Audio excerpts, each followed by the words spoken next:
The Brewhouse was created to capture and share with you the long history of the Genesee Brewery, but the brewery itself isn't half as interesting as the beer and the people who make it.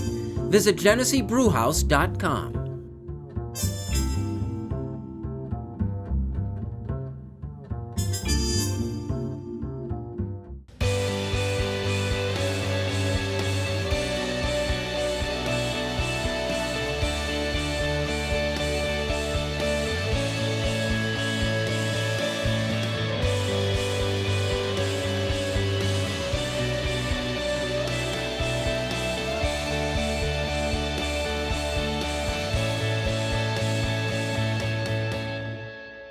Hello, everyone. Thanks for joining us. We are the Rochester Press Box, presented by the Genesee Brewhouse. Nice to have Tariq Spence back now, WDKX. Happy to be here, guys. All right, Pat Duffy, Jersey collector extraordinaire. Continuing the Sabres theme for the 50th anniversary. It is a practice-worn Sabres practice jersey from like 2014. Where do you get those? At auction or something? The Sabres store will sell stuff when they're done with it, and then I show up and I look super cool in a practice jersey. What'll that run you? Because that does look nice. I think it was like $50. Usually pretty cheap where they get rid of them. Not now, buddy. Nice. All right, that's hockey. This is basketball. Oh, yeah. Start of the basketball season. NBA is 2 weeks in. College has just started. What are your opening impressions? Love a lot of the stuff that's going on in the West with the Lakers. Good to see them back on top again. LeBron James is healthy. They look like Good according to who? Well, good is according to running up the court, playing defense, Anthony Davis, all the things that they're working on. Yeah, but I mean, that smacks as one of those, the league is better when the Lakers are good type statements. Listen to the Boston guy immediately attacking the Lakers being good. It's in my DNA. Hey, but look at Boston. It looks great. I mean, they looks like they're going to contend as well. And getting rid of players like Kyrie may have made them a better team overall in the East, which is very winnable for Boston. So I can't count them out as of yet. But it's good to see the Showtime sort of Lakers back. And, hey, if Boston can keep rolling the way they're going right now, that's a good reminiscent of the 80s, wouldn't it be? Yeah, it would be great, wouldn't it? Well, I mean, I don't know. Well, you have no star power coming out of Boston. Like, I enjoy what Boston's doing, too. And we kind of saw this 2 years ago when everybody got hurt, right? It's weird how Danny Ainge, GM of the Celtics, is able to build really good teams. He's just really bad at finding a superstar to cap those teams off, right? How close is Kemba Walker to that level? Oh, I don't know. Would you think Kemba Walker's a superstar? I mean, I always looked at him as an all-star because he was the only guy in Charlotte, right? Yeah. Like, you knew his name because he was the only star in Charlotte. I don't think he's a superstar. Well, he was great coming out of college. This is one of those guys that just got buried by Carolina. But he's better team camaraderie than Kyrie Irving, who also actually admitted he was not in the best mental and spiritual place when he was with Boston. So he's better off in Brooklyn and getting ready for Kevin Durant next year. The Lakers look great. They're a lot of fun to watch. I'm really surprised at how quickly the Warriors went down. That Steph Curry injury is going to hurt them. Draymond Green is hurt all the time. He might play more. It doesn't look like Kate Thompson is coming back at all. And now you got D'Angelo Russell, who looked like he was going to be a great superstar. He's the lone guy there. He's kind of like a guy that comes to a party 2 hours late. They won all their championships, and here he is. Hey, guys, I'm here for the party. And where is everybody, He got to be there when they all got their rings on opening night, right? No, they didn't. No. Well, the conference championship rings, at least. Oh, yeah. They didn't win it all. Yeah, no. Yeah, you're right. So you look at what we thought of Golden State going into the championship series against Toronto last year when it looked like they were going to roll the Raptors. And from then to here, now they're the worst team in the NBA. And didn't have a lot of injuries during their run. I mean, you go through those 4 years of which, LeBron James and the Cavaliers that 1 year where they were up 3-1, and they could have had another ring there. And then this past championship where all the injuries just came up on them and snuck them, and that's how Toronto wins it all. I mean, they've had a great run, and they will in 2021, just not this year. Why are you so confident that they're going to have such a great run in 2021? Because you're without Kevin Durant. I mean, Draymond Green runs him out of town. Like, what a stupid thing for Draymond. We don't need you to win it all. Oh, crap, we need you to win it all. Oh, crap, now you're the reason I'm not here. You're not here anymore. What a terrible move. I mean, you don't know. They did win without him. Okay. They won one without him, and they lost with a 3-1 lead without him. You can make the argument, as dominant as that team has been over the last 4 years, that they've been a disappointment because those two finals that they lost, like you said, you should have rolled them, right? A more experienced team with a little less drama might have won 2 of those series. East is going to be a lot of fun. The Bucks, the Boston Celtics, and Philadelphia. Oh man, that's going to be fun to watch. The Sixers bother me because I like to see smart teams succeed. And when they blew that deal, when they swapped and they got into the number 1 spot and picked a guy who couldn't play, that should have damaged them for a decade. And they just simply overcame it, and they're the best team in the East. Trust the process. Yeah. That's what the Embiid did, and it looks like that with Horford added to it, they're going to be a pretty tough team in the East. We are the Rochester Press Box, presented by the Genesee Brewhouse, talking Buffalo Bills next.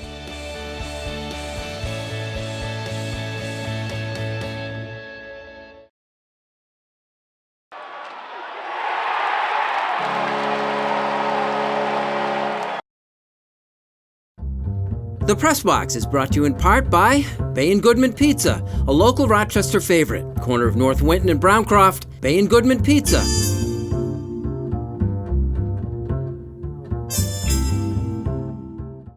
Welcome back, and thanks for joining us on the Rochester Press Box, presented by the Genesee Brewhouse. Well, the talk is that the Cleveland Browns are favored this week. 2.5 points of the dead opposite records, right? 6-2, 2-6. Sure, as a Bills fan, I want to go, oh, what are you doing? But no, it makes sense when you stand back and look at it from a distance. First of all, I mean, the teams that the Bills have beat. I mean, you can only beat who's in front of you, but the teams that the Bills have beat have, what, a combined 9 wins in the 6 that the Bills have gotten. And the Browns, listen, this is a team that beat Baltimore, that just ran, a Baltimore team that just ran the Patriots on Sunday Night Football. On top of that, on paper, they have a ton of talent. You have some of the biggest superstars in the NFL on this team, and in key places, a defensive end and Myles Garrett that can ruin your day. Nick Chubb, a guy that can run up the middle, which, by the way, is the Bills' biggest weakness. And they're favored on a neutral field. They're a dog away. Yeah, it makes sense to me that the Bills at 6-2 would be dogs. They are a dumpster fire, the Browns. They came in with so much bravado. Oh, we're going to be great. I'm the greatest thing in the world. Greatest leader, Baker Mayfield. Oh, by the way, he looked like a guy ought to say anything at the press conference in the last game. It was just unbelievable that this guy is leading this franchise. I say that to say this.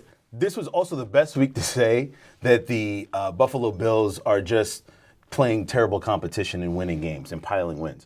I think they come out in Cleveland, they make a statement. I think that they run all over the Browns, and I could actually see that if the Buffalo Bills are not 10-2 over the next month, I will say I don't understand how you're going to win in a playoff game. You have a soft schedule the next month. I see 9-2, and listen, I hate this whole argument, like, oh, if you can't beat these teams or this team or get this record, you're not going to a playoff game. You get in, it's anybody's game. Yeah. Here's what scares me about the Browns this week on Sunday. It, like, really, really scares me. They are a desperate team. You're 2-6, which means it's almost impossible to make the playoffs, but it's not completely And the last game impossible. we said that about were the Eagles. Exactly. You were in the same situation where you have a team with talent with their backs against the wall. Now they're at home. Everybody in that stadium is waiting for them to implode, and they all have a message they have to send. That scares. Yeah, the one difference is what Tariq said, though, is that they're dysfunctional. The Eagles weren't. But here's the difference. And it's just like it's going to happen You're for Cleveland. It's Wentz, like when or if. Wentz, Baker Mayfield, who do you think would rise to the occasion as a leader? Okay, no, you're not wrong about the quarterback position, but every other spot on the field, I would give the tip to the Cleveland Browns. The receivers are phenomenal. Their offensive line isn't bad. Their running back is great. Their defense is not a bad defense. When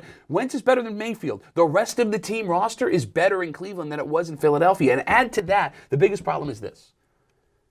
The Browns are failing. 1, because of the drama going on inside the dressing room. 2, because their coach is a disaster. Freddie Kitchen should not be an NFL head coach. He was a running backs coach, a year and a month ago from now.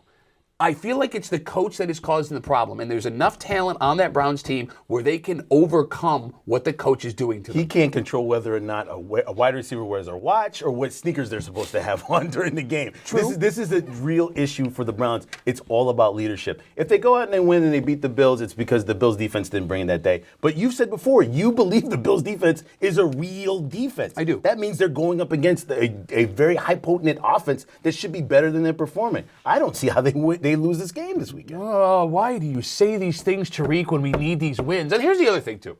I say we need You need the 4 wins. You need the next 4 wins. You don't need Cleveland. I mean, I would like Cleveland. That would be great. You don't need Cleveland to get to 10 wins. Cleveland Dolphins? is a bonus. Okay, yeah, you need Miami. You got to get that one, yes. And then the week after, it's another easy, Denver. You need Denver. But if you're going to lose one of these 3 games, Cleveland is the game you can afford to lose, and it wouldn't shock me if it happened. And again, it was the same thing we were saying about the Eagles. That situation was home and away. It's just, you're right. They're remarkably similar. I am always right, Bill. When are you going to learn these things? Does Cleveland put it together eventually? Not this year. No, I think there's got to be a culture change, and I wouldn't be surprised if they lose their coach by the end of this year because you cannot lose the locker room. That's the same thing for the Jets game. I think the Jets-Giants game, you cannot lose your locker room. There might be a couple of NFL coaches fired before we even get to the last game of the year. What did somebody in the Browns management team, where they had this team assembled, realize that this is not the situation you want to put a first-time coach into? I think that they got wide-eyed, right? Baker Mayfield like Freddie Kitchen. Baker Mayfield is a guy who says what he wants, and that attitude's going to push you through. So let's give the kid what he wants. Listen, you gave the players every opportunity and no excuses. They got what they wanted. You got all the stars. You're prime time now. Well, I mean, it's another example of when just because you give the players what they want doesn't mean they're going to succeed for you. I think the Bills defense steps up because of the winning ugly comment. I think they take offense to that, and they bring that into Cleveland, and then they take it out on Cleveland Browns. And you?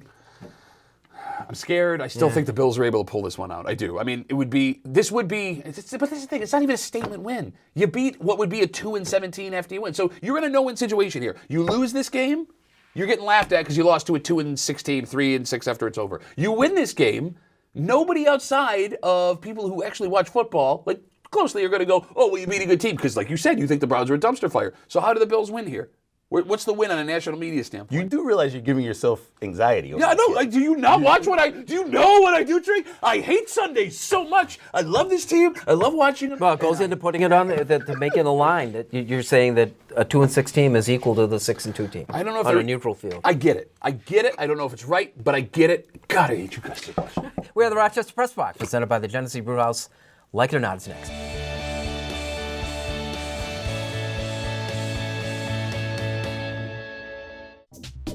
Here's the Press Box trivia question, brought to you by Market View Liquor, where exceptional customer service meets an extensive selection. Jefferson Road at 390.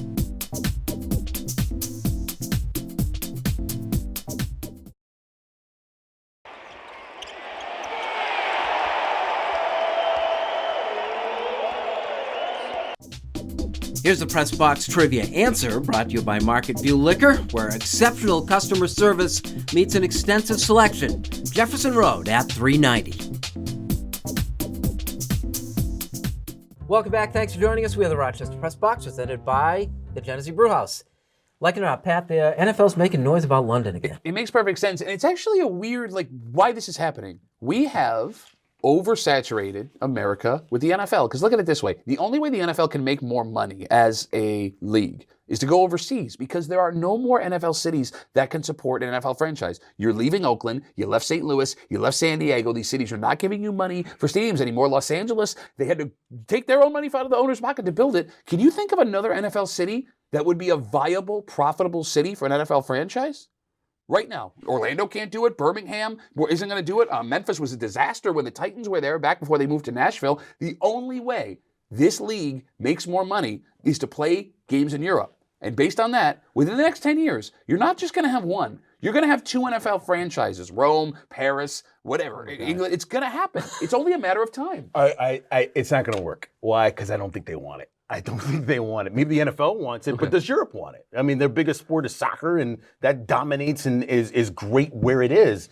I love London. I actually have been to London. I think it's a beautiful city, plenty of money. I just think the NFL's got to work on home. These strike me like the Crusades. Like there's some moral obligation that we have to spread the gospel of the NFL internationally.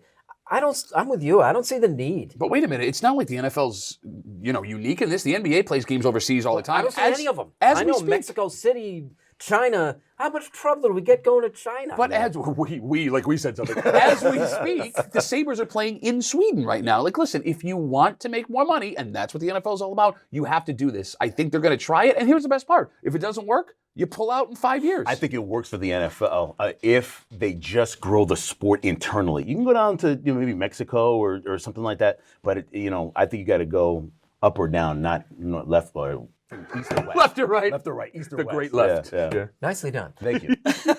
Like it or not, Carlos Beltran, your new Mets manager. Oh, man, I love it. I really do. I mean, Carlos Beltran is going to bring some sort of stability, some consistency. They keep mentioning Terry Conklin is possibly on his bench to help him. I think this works, and they got the guy they wanted as opposed to the person that I wanted, which was really Joe Girardi. I would have loved to have had Joe Girardi in there, old school manager. But with Met fans, the one thing we always do is, why do we have to take the Yankees second? I like Beltran as a person. I think he'll grow as a manager. I think you have to let go of the Wainwright, a strikeout to lose in the NLCS. But I like this going forward. And Mickey Callaway was a great guy. He built up the camaraderie, but he was not a good manager. And the Yankees still have Aaron Boone. Well, it's funny. Like you said, hold on, I'm going to get to it in a second. It's like you say, the big thing for Mets fans is we don't want the Yankees seconds. Yeah. This is exactly what this is. You took a guy with no experience managing and threw him up there because the Yankees have been successful. Because Aaron Boone, who doesn't do any managing, whoa, look how great this is going. By the way, do you know how angry I was when Aaron Boone made it as a finalist for Manager of the Year? He does nothing. He doesn't know anything about being a manager. How can you be happy with this, Tariq? He's never done this before. It's great. We are the Rochester Press Box, Genesee Brewhouse, and Unfinished Business is next. Left or right?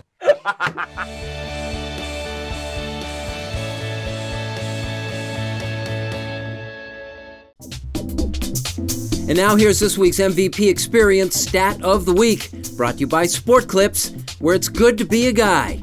No appointment ever needed. And now to Eichel. He floated one.